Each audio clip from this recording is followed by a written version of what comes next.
Oke. Baik, Bapak Ibu Saudara yang diberkati Tuhan, selamat malam, salam sejahtera buat kita semua.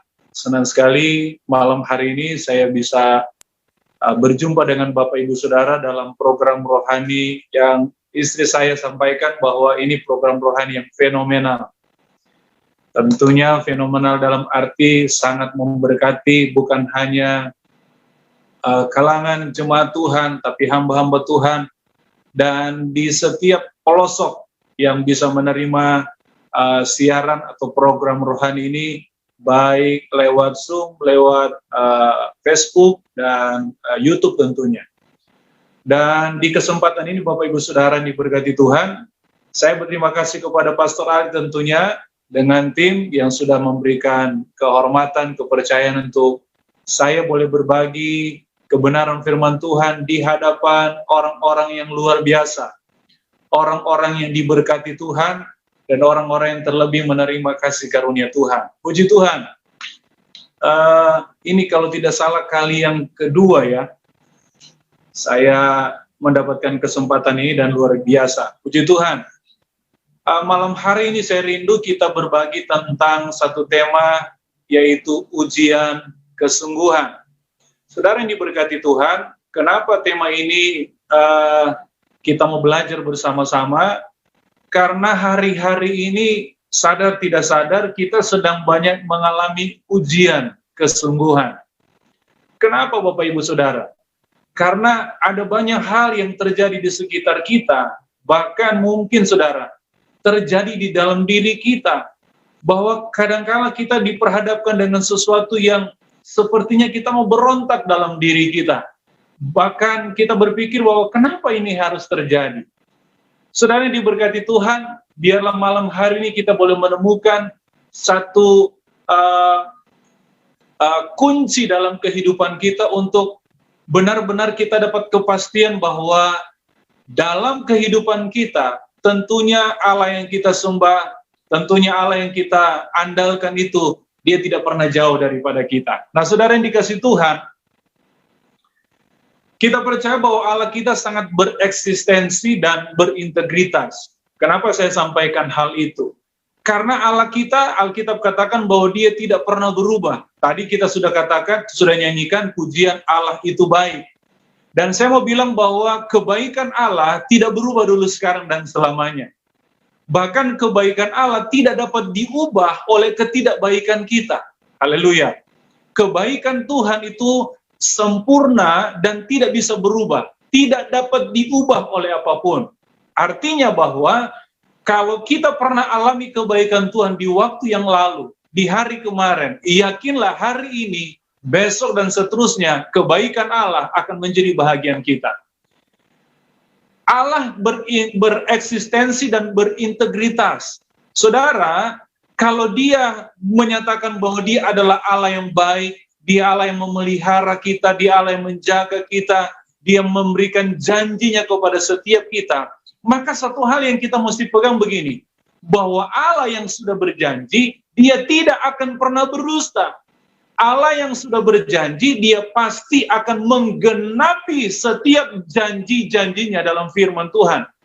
Saudara, manusia mungkin boleh bersandiwara, boleh berdusta, tetapi ingat saudara, Allah kita bukan hanya eksistensi yang sungguh luar biasa, tapi Dia juga berintegritas. Dia tidak akan pernah melanggar setiap firman yang Dia sudah sampaikan, setiap janji yang sudah diberikan kepada saya dan saudara. Tetapi yang menjadi pertanyaan, saudara ya, nah ini jadi pertanyaan kita, saudara, jadi perenungan kita, bahwa kenapa sampai ada sakit, kan begitu, saudara ya. Hari-hari ini kita sudah bukan rahasia lagi, sana sini, bahkan mungkin ada di antara kita yang sudah pernah mengalami yang namanya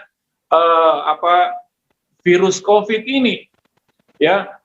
Bahkan ya sudah banyak pengalaman yang terjadi di sekitar kita, bahwa ada banyak orang yang tadinya sehat, tiba-tiba sakit, tiba-tiba sudah nggak ada.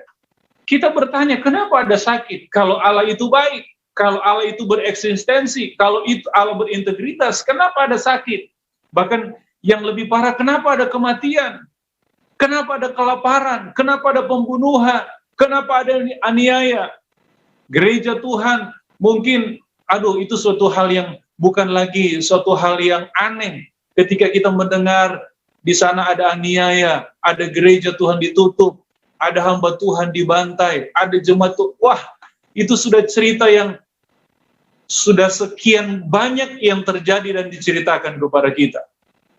Kita juga mungkin bertanya begini, kenapa sampai muncul yang namanya kekecewaan?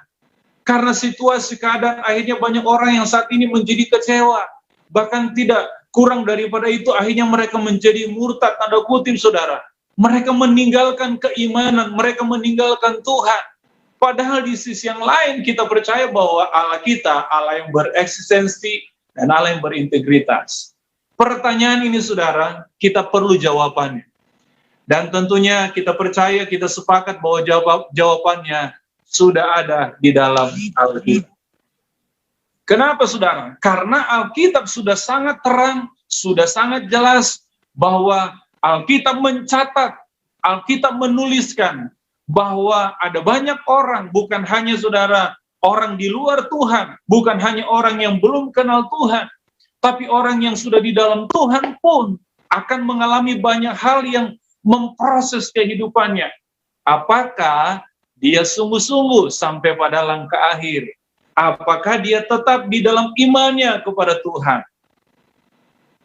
Saudara yang dikasihi Tuhan, kita mau melihat satu kebenaran firman Tuhan yang tentunya menjadi perenungan buat kita malam hari ini, sehingga kita mendapatkan jawaban, kita mendapatkan pegangan, sehingga apapun yang terjadi dalam diri kita, hidup kita, mulai hari ini, besok, dan seterusnya, kita tetap berpegang kepada firman Tuhan. Kenapa?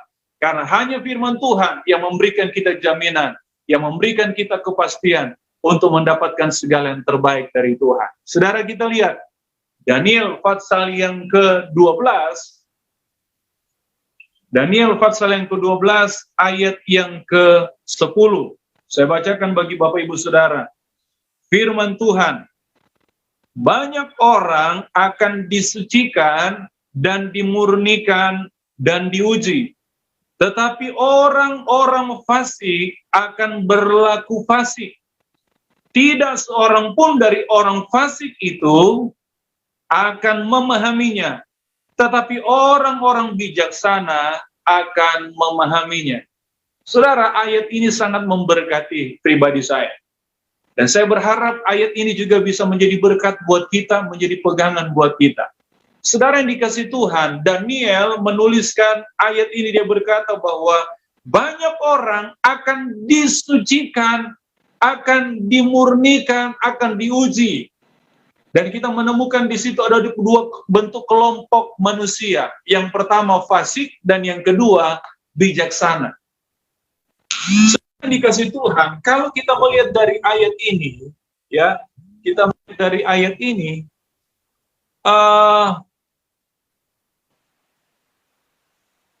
ternyata begini saudara, semua manusia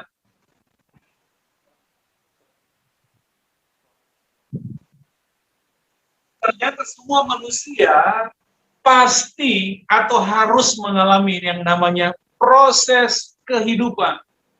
Nah saudara ya, dari ayat ini kita menemukan ada satu bahasa yang mau disampaikan kepada kita bahwa semua manusia, nah kata semua manusia artinya dia tidak kenal dia orang di luar Tuhan atau orang di dalam Tuhan, orang yang sudah kenal Tuhan atau yang belum, orang kaya, orang miskin, orang yang berpangkat atau tidak, orang tua atau anak-anak atau orang, semua akan mengalami namanya proses kehidupan. Haleluya. Ya, semua manusia akan mengalami, pasti mengalami. Ya, yang kedua kita temukan dari ayat ini bahwa semua manusia akan disucikan, dimurnikan, dan diuji. Wow, sekali lagi saudara, siapapun dia, agama apapun dia, dari bangsa manapun dia, dari suku manapun dia, mereka semua akan disucikan, dimurnikan, dan diuji. Saudara, ada hal yang menarik, ketika kita di dalam Tuhan, kita sudah banyak belajar kebenaran firman Tuhan, kita memahami tiga hal ini adalah sesuatu yang memang harus terjadi dalam diri kita. Supaya apa? ketika kita disucikan, dimurnikan, diuji, kita semakin menjadi pribadi-pribadi yang berkualitas. Saudara, kita percaya bahwa Allah yang adalah mempelai laki-laki, merindukan, mengharapkan gerejanya, saya dan saudara yang adalah mempelai wanita, saudara bukan hanya dewasa. Ya, bahasa Alkitab tadi bukan cuma bijaksana, tapi maunya daripada Tuhan kita menjadi sempurna. Haleluya. Kita menjadi punya kualitas, punya bobot, dan bobot di sini bukan bobot yang diberikan manusia, tapi bobot yang dimiliki oleh Allah. Kita dapat miliki itu. Kenapa? Ketika kita disucikan, dimurnikan, dan diuji. Alkitab bilang begini apa saudara? Bahwa ternyata kalau bahasa di dalam terjemahan baru dikatakan orang fasik. Dalam terjemahan lama dikatakan orang jahat. Orang jahat atau orang fasik adalah begini. Orang yang tahu firman, orang yang, bahkan saya mau bilang begini, ngerti firman, mungkin saudara ya, harusnya orang mengerti bisa melakukan. Tapi ada banyak orang yang tahu, yang mengerti tapi tidak mau sampai melakukan dan menghidupi firman. Alkitab katakan mereka orang jahat, mereka orang fasik. Ada satu ayat berkata bahwa dalam Matius pasal yang ke-7, 21, 22, dan seterusnya, bahwa Tuhan banyak menolak orang yang berseru-seru Tuhan, Tuhan. Kenapa? Karena mereka cuma tahu Tuhan, mereka cuma tahu firman, tapi mereka tidak menghidupi firman. Mereka tidak teruji kemurniannya, mereka tidak teruji kesucian. Allah mau saya dan saudara, kita sempurna dalam pemikiran, dalam setiap perkataan dan setiap perbuatan kita, sempurna. Bahkan tujuan daripada Tuhan bagi gereja Tuhan, perhatikan Bapak Ibu, tujuan Tuhan bagi gereja, saya dan saudara, jemaat Tuhan, hamba-hamba Tuhan, bukan berhasil, bukan berprestasi hanya dalam tingkat dunia, tapi Tuhan punya tujuan dalam hidup kita adalah sempurna, serupa dengan Dia. Haleluya. Apakah kita bisa sempurna? Ya, Tuhan mengharapkan setiap kita sempurna seperti Dia. Karena hanya dengan sekualitas Allah yang bisa menduduki kerajaan sorga. Kita lanjut Bapak Ibu Saudara. Ya, yang pertama bahwa semua manusia pasti mengalami proses kehidupan. Yang kedua, kita akan mengalami disucikan, dimurnikan, dan diuji. Nah, pertanyaannya begini Saudara. Apa yang menjadi pembeda orang jahat, orang fasik, dan orang bijaksana? Orang yang mengenal Tuhan dan orang yang tidak mengenal Tuhan. Dalam ayat yang lain, saudara, Tuhan bilang begini, ada perbedaan. Orang yang beribadah dan orang yang tidak beribadah. Orang yang sungguh-sungguh dan orang yang tidak sungguh-sungguh berbeda. Dari mana kita bisa lihat perbedaan itu? Nah, sebaliknya saudara. Saya catat di sini saudara, bahwa orang yang menjadi pembeda, ya, kita bisa temukan perbedaan dari orang fasik dan bijaksana adalah pada respons dan cara pandangnya. Ya, respon dan cara pandang seseorang membuktikan siapa dirinya ketika dia menghadapi masalah, ketika dia menghadapi pergumulan, ketika dia menghadapi tantangan, ketika dia menghadapi sakit. Saudara, saya berharap, saya berdoa, kita semuanya terus dikuatkan, dimampukan oleh Tuhan. Menghadapi apapun, kita bisa tahan uji, kita semakin dimurnikan, kita semakin disucikan. Dari apa? Dari cara pandang kita, dari respon kita terhadap sesuatu yang menimpa setiap diri kita. Jangan pernah ada di antara kita, saudara, ketika sakit langsung mengeluh. Ketika nggak punya uang, langsung marah-marah dengan Tuhan. Ketika kita mungkin mengalami sesuatu yang sulit, langsung kita protes dengan Tuhan. Saudara, tidak ada lebih baiknya ketika kita bersungut daripada kita mengucap syukur. Ada amin, Bapak Ibu Saudara.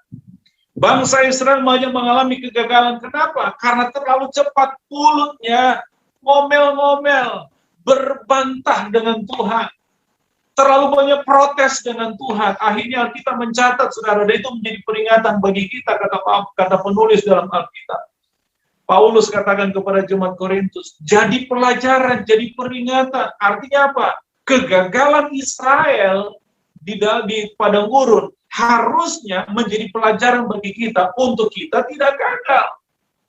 Dalam hal apa, saudara? Dalam hal bicara.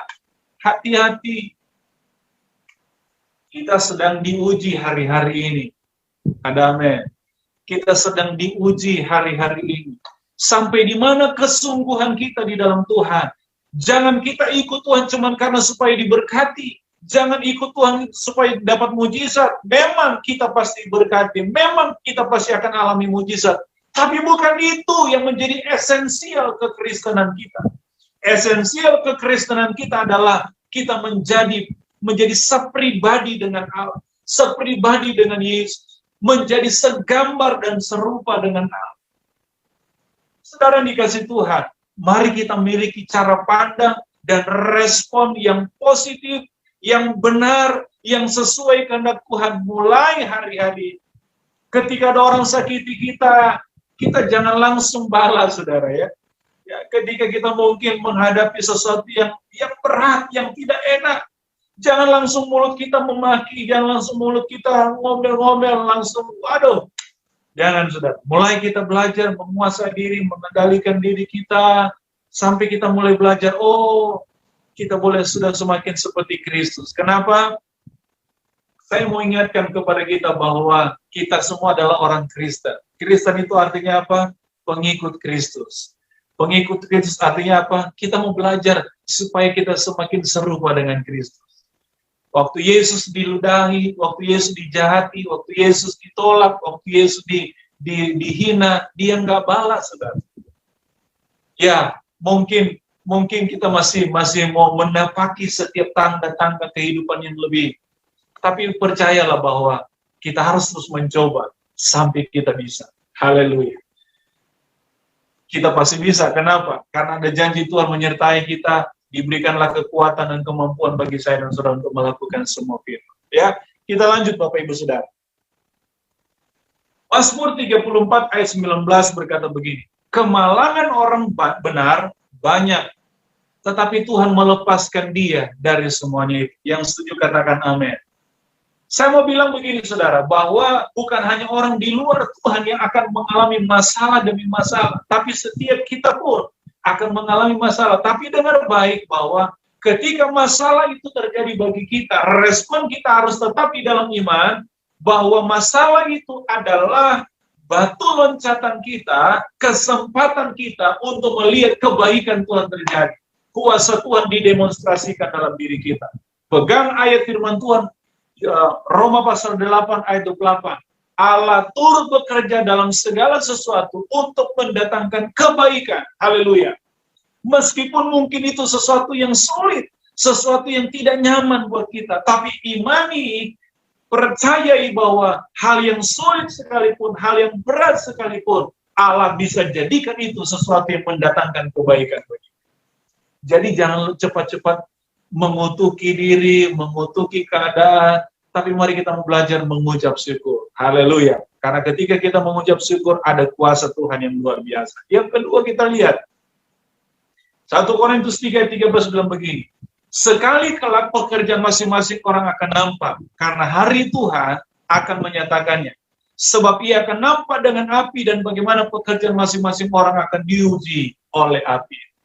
Saudara, apapun yang kita lakukan hari-hari, bahkan termasuk pelayanan pekerjaan Tuhan yang kita lakukan, semuanya akan diuji. Sejauh mana kita melakukan dengan ketulusan, dengan kerelaan, kita lakukan dengan iman, kita lakukan dengan kasih, dengan motivasi tujuan supaya Tuhan dipermuliakan, bukan mencari keuntungan, bukan mencari popularitas. Kita diuji, kesungguhan kita melakukan itu. Ketika kita teruji, kita sungguh-sungguh, maka kita pasti diberkati. Bukan cuma berkat di dunia, tapi saya yakin kita sepakat bahwa janji Tuhan, berkat Tuhan juga itu akan membawa kita sampai pada kekalan. Haleluya, haleluya. Nah, pertanyaan berikut, saudara. Bagaimana kita memiliki respon dan cara pandang yang benar? Ya. Pertama, apa, saudara? Jaga hati. Salomo bilang dalam Amsal, jagalah hatimu dengan segala kewaspadaan. Hati itu adalah sentral kita, ya. Hati itu adalah pusat. Firman Tuhan dalam ayat yang lain berkata bahwa apa yang keluar dari mulutmu itu adalah respon daripada isi hati kita. Jadi kalau kita mulai marah-marah, mulai ngomel-ngomel, mulai maki-maki, mulai bersujud, hati kita lagi kotor, ya. Tapi ketika kita mulai bernyanyi, memuji Tuhan, hati kita lagi bersih. Ya, ketika ada orang marah dan kita cuma bisa senyum, berarti hati kita lagi bagus. Apakah harus seperti itu? Ya, kita mau terus belajar sehingga konsistensi terjadi dalam diri kita. Ketika kita ada berkat atau enggak diberkati, ketika kita ada masalah atau lagi enggak, kita konsisten. Haleluya.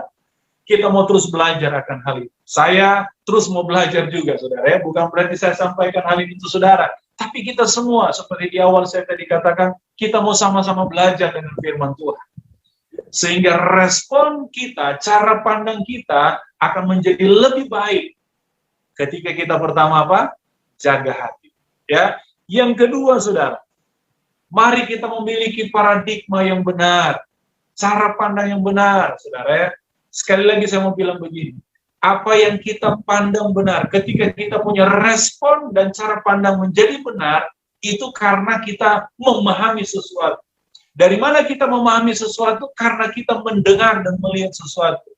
Bagaimana kita bisa melihat dan mendengar sesuatu? Karena kita mengerti sesuatu. Saudara, bagaimana kita memiliki cara pandang yang benar? Sumbernya cuma satu, firman Tuhan.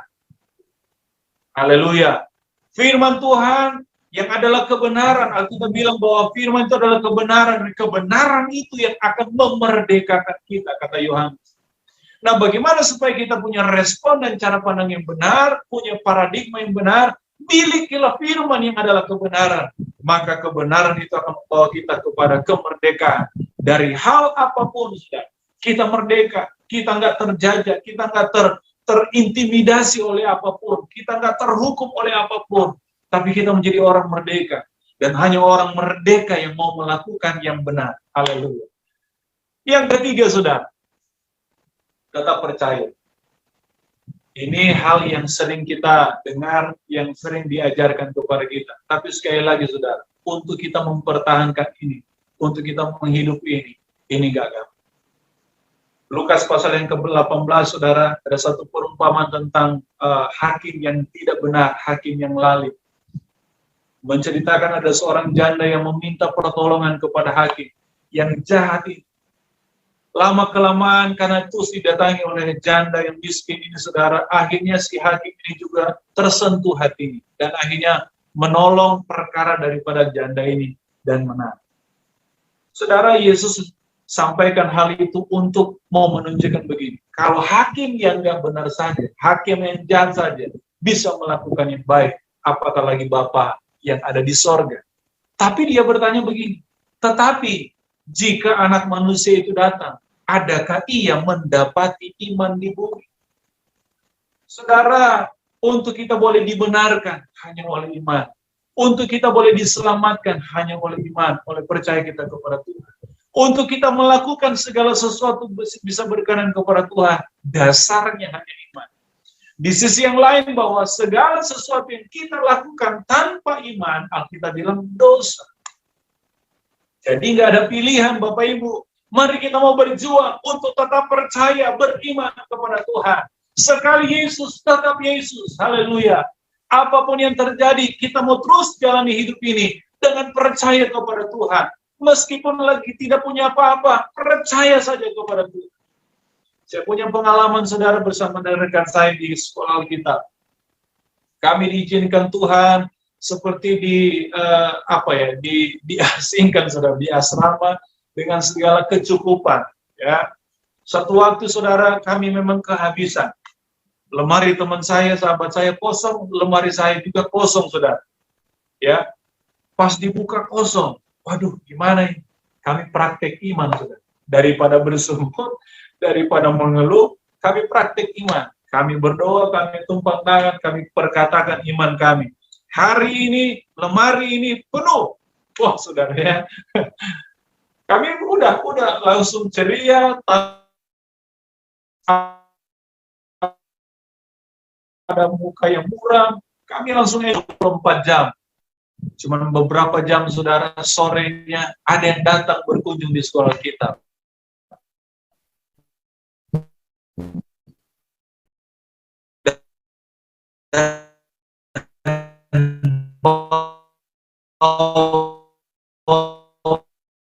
Berkat dan langsung loker kami. Puji Tuhan pada kita.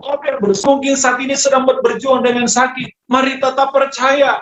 Tuhan kita Tuhan yang tidak berubah. Dia menyembuhkan segala macam penyakit. Mau COVID, mau COVID apapun, saudara. Tetap percaya. Bagaimana waktu Tuhan itu akan terjadi? Kita hanya berserah kepada Tuhan. Haleluya. Tetap percaya. Perhatikan hal yang berikut ini, saudara. Ini harus jadi pegangan kita.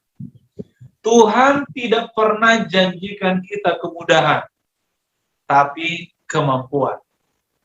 Yang setuju bilang amin. Yang kedua, Tuhan tidak pernah janjikan kita keringanan, tapi kekuatan. Ya, kadang-kala saudara Tuhan izinkan sakit, Tuhan izinkan pergumulan. Tiba-tiba kita berdoa, Tuhan angkat dong pergumulan. Gak angkat-angkat, masih tetap. Mari saudara kita mau belajar. Kadang-kala memang Tuhan sengaja biarkan masalah itu terjadi dalam diri kita. Untuk kita sampai melihat ujung daripada semuanya itu ada kemuliaan. Nah, apa yang harus kita minta sama Tuhan? Kadang-kala bukan solusi, kadang-kala bukan penyelesaian, tapi kita mau belajar bahwa terkadang yang kita harus minta kepada Tuhan adalah kemampuan dan kekuatan menghadapi apapun, sehingga kita sampai pada akhir dari setiap ujian yang dimana itu membawa kita kepada kemuliaan. Yang ketiga, Tuhan tidak pernah janjikan kita kenyamanan, tapi kemenangan. Yang setuju katakan amin. Dan yang keempat, saudara, Tuhan tidak janjikan kita dunia dan kenikmatan, tapi Tuhan pasti janjikan kita sorga dan kemuliaan. Katakan haleluya. Ini luar biasa, saudara, berita baik buat kita. Ya, kita lihat, saudara, ada contoh kehidupan dalam Alkitab. Yang pertama, Ayub. Ayub, Alkitab katakan, saudara, dia orang saleh, orang jujur, takut akan Tuhan. Tapi dia alami proses kehidupan. Dia alami proses. Tapi luar biasa, Bapak Ibu Saudara, Alkitab terang menjelaskan. Meskipun dia kehilangan anak-anaknya, dia kehilangan hartanya, dia sakit borok yang menjijikan, bahkan istrinya beralih yang tadinya mungkin sayang, cinta sama Ayub, tiba-tiba nyuruh Ayub untuk butuh Tuhan. Artinya apa? Bukan jadi penolong, tapi jadi perongrong. Ayub tetap setia, Ayub tetap sabar, Ayub tetap mempertahankan kualitas kesungguhannya. Dia menyatakan bahwa Tuhan yang dia sembah adalah Tuhan yang berdaulat, Tuhan yang berkuasa. Dan Alkitab mencatat, saudara, ending daripada kitab Ayub. Tuhan mengembalikan semua yang pernah hilang dalam kehidupan Ayub. Tuhan memulihkan keluarganya, istrinya. Dia mendapatkan anak-anak yang cantik-cantik, yang luar biasa. Dan dia mendapatkan harta yang berkelimpah.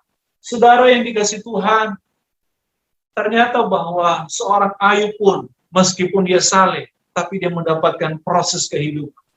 Tapi ujung dari kehidupan Ayub kita melihat begini. Ayub menunjukkan kesungguhan kepada Tuhan. Haleluya. Kiranya kita boleh menjadi orang-orang yang menteladani Ayub. Sungguh-sungguh dalam hal apapun, saudara. Ya. Yang kedua, kita lihat Abraham. Abraham itu adalah, kalau gelarnya adalah bapak orang beriman, bapak orang percaya. Ada banyak janji-janji yang sudah diberikan kepada Abraham. Tetapi saudara, Abraham pernah mengalami yang namanya diuji oleh Tuhan. Diuji kesungguhan. Ketika anak yang dinanti-nantikannya diberikan kepada Abraham, baru berapa waktu, berapa tahun, Tuhan minta balik. Abraham, bawalah Ishak untuk dikorbankan. Waduh. Saya yakin kalau Bapak Pastor Aldi waktu dengar suara itu, pasti, aduh Tuhan bagaimana ini sekian tahun bergumul minta anak, Tuhan kasih, Tuhan minta lagi. Ini Tuhan bercanda kah? Atau Tuhan bagaimana ini? Mungkin kita seorang Bapak pun ketika mendengar hal itu, aduh langsung tawar-menawar dengan Tuhan. Tapi Abraham tidak, saudara. Kita melihat, saudara, Abraham punya kesungguhan mempercayai Tuhan. Diuji, tapi Abraham tetap mempertetapkan dirinya untuk tetap percaya sungguh-sungguh bahwa kalaupun akhirnya, bahasanya begini, kalaupun akhirnya anak itu harus mati, maka dia percaya ada kebangkitan. Itu luar biasa, Bapak. Iman Ayub, kesungguhan Ayub menantang Tuhan. Mari kita mau juga berkata kepada Tuhan, apapun yang terjadi, boleh, tapi Tuhan tunjukkan kuasa. Tuhan tunjukkan, nyatakan pembelamu yang luar biasa. Saudara dikasih Tuhan, ujian kesungguhan sedang diperhadapkan dengan kita. Mari kita mau tunjukkan kualitas kita, bahwa kita adalah orang yang sudah dipilih Tuhan. Kita juga adalah orang yang sudah diperlengkapi oleh Tuhan. Kualitas Allah menjadi bahagian dalam hidup. Kita melihat kalau Abraham ditolong Tuhan, Abraham mendapatkan pengalaman yang hebat dengan Tuhan. Maka saya mau bilang, saya dan saudara adalah bagian juga yang istimewa di hadapan Tuhan untuk mendapatkan hak istimewa dari Tuhan. Pengalaman-pengalaman yang luar biasa. Kita lihat, saudara, Yudas dan Petrus.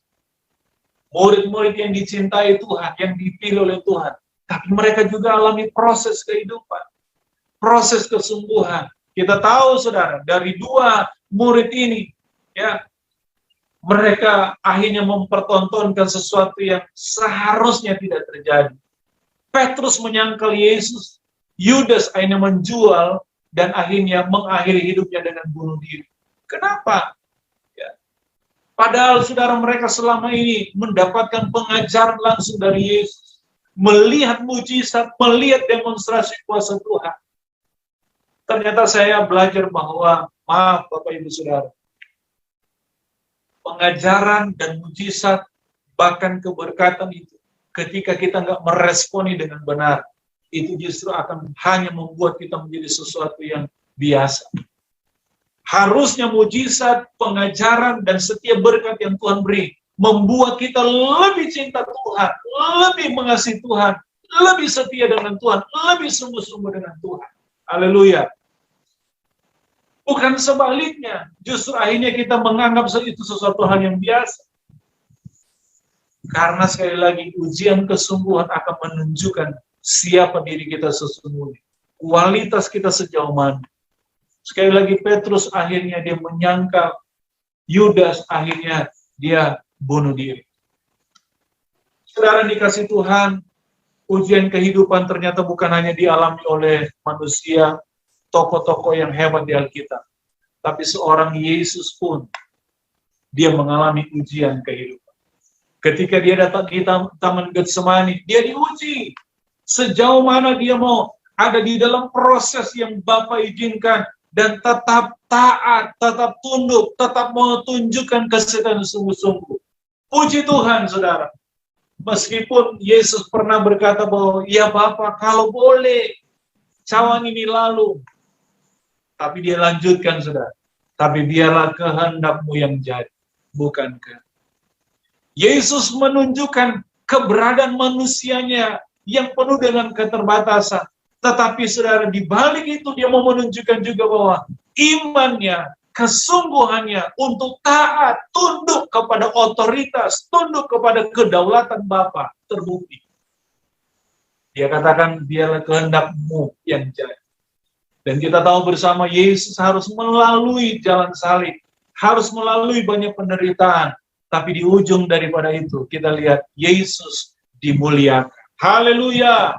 Yesus ditinggikan, bahkan diberi gelar, nama di atas segala nama, Raja di atas segala raja, Tuhan di atas segala Tuhan. Kenapa? Karena dia menunjukkan kesungguhannya kepada Bapa.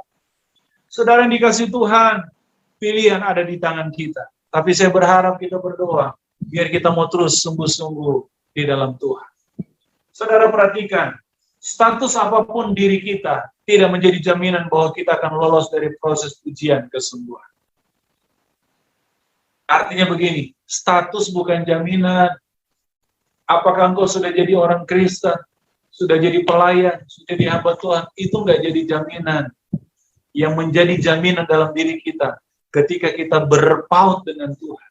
kita sungguh-sungguh dengan Tuhan, kita melekat dengan Tuhan, kita terus ada hubungan, ada koneksi dengan Tuhan, kita terus ada persekutuan dengan Tuhan, itu yang memberikan jaminan kepada kita. Haleluya.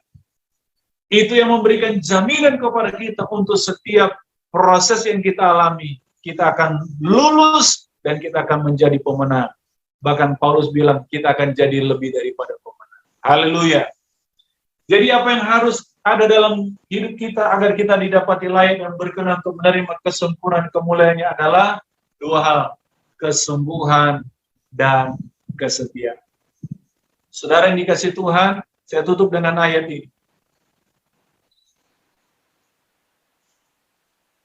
1 Tesalonika 4 ayat yang pertama. Mari sama-sama kita baca firman Tuhan. Akhirnya saudara-saudara, kami minta dan nasihatkan kamu dalam Tuhan Yesus.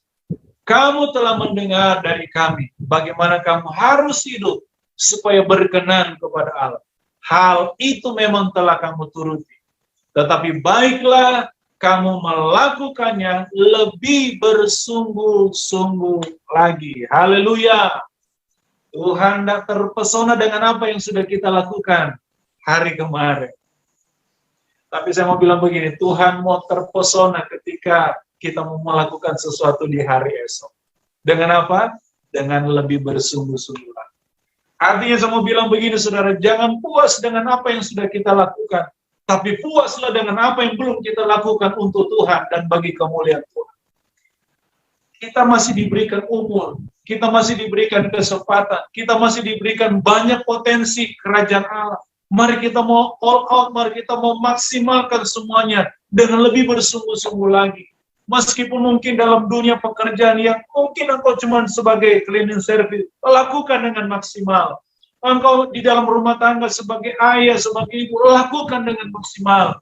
Sebagai pelayan di gereja, cuma jadi penerima tamu, jadi singat, lakukan dengan maksimal. Kenapa? Karena bagi Tuhan, bukan hasil yang membuat Tuhan bangga. Tapi ketika kita melakukan dengan kesungguhan, kita melakukan dengan setia, sampai pada akhirnya, itulah yang membanggakan Tuhan. Itulah yang menyenangkan Tuhan. Itulah yang mempermuliakan Tuhan. Saudara yang diberkati Tuhan, ayat terakhir yang saudara baca di rumah, ada di dalam Matius pasal yang ke-25, ayat 19 dan 28. Ada 3 hamba yang menerima talenta yang dipercayakan Tuhan. 2 menerima dan menjalankan. 1 menerima dan menguburkan dalam tanah. Yesus bilang bahwa kepada 2 orang yang menjalankan, bahwa mereka sudah melakukan apa yang mereka kerjakan. Mereka sudah menunjukkan tanggung jawab. Dan ada upah yang Tuhan berikan kepada mereka. Tapi bagi 1 orang yang katanya cuma 1, buat apa, udahlah, saya tanam aja deh. Nih, saya mau kembalikan. Tuhan bilang, ambil itu daripadamu dan berikan kepada mereka yang melakukan dengan maksimal. Saya mau bilang, saudara, jangan pernah kita iri dengan orang yang mungkin punya talenta lebih. Tapi mari kita mau belajar mulai mempertanggungjawabkan apa yang Tuhan beri dalam diri kita. Meskipun itu cuma 1 talenta. Karena hidup itu adalah kesempatan.